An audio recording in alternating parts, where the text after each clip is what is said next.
Next this evening, Leicester Union members are gathering outside McDonald's at the Clock Tower at the moment to show their support for a strike against the company. Workers from a branch in South East London and also in Cambridge are striking and have voted by 95.7% in favour of action because they want more fixed-term contracts, a minimum wage of £10 an hour.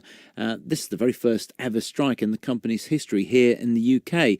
Well, Tom Barker is from the Socialist Party. They're supporting the Bakers, Food and Allied Workers Union, and he joins us now from the Clock Tower. So, first of all, tell us, Tom, what support there is there in Leicester today.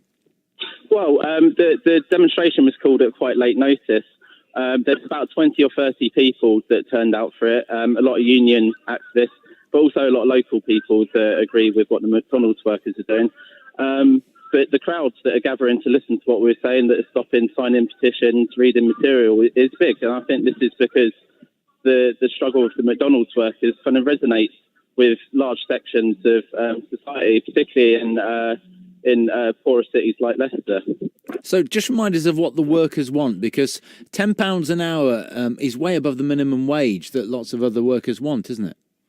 But it's in the Labour Party manifesto. Says that they pledge for £10 an hour. The Trade Union Congress has said that £10 an hour is what is required for a living wage. So what we're campaigning for is the living wage. And we don't just see this for McDonald's workers, but for all workers on minimum wage. So the hope is that the McDonald's struggle can catch fire across the country. People can be inspired by it, and we can all achieve the standard of pay and of living that puts us better off. How much of an impact do you think the demonstration will have? Well, the demonstration is part of a national series of demonstrations that have been going on over the weekend, but also today. It's certainly put the campaign in the media, and I think, like I said before, that people will see the McDonald's workers' brave struggle and could be inspired by it.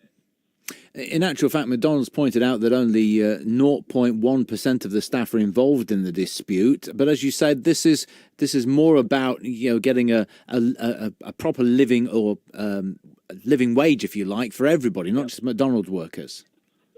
Yeah, you're right. Like you said, it was just two branches that have gone out on strike action today. What's really interesting about it, though, is that two branches have gone out on strike, and McDonald's has already said that they'll capitulate on 0-hour contracts and that they'll give everybody fixed contracts by the end of the year. So imagine if that's what two branches going on strike does, what would happen if all the McDonald's workers went out on strike? OK, Tom, thank you for joining us. Tom Barker from the Socialist Party, supporting the Bakers, Food and Allied Workers Union at the Clock Tower in the city today. News headlines coming up at 5:30, more traffic and travel news and sport to come as well.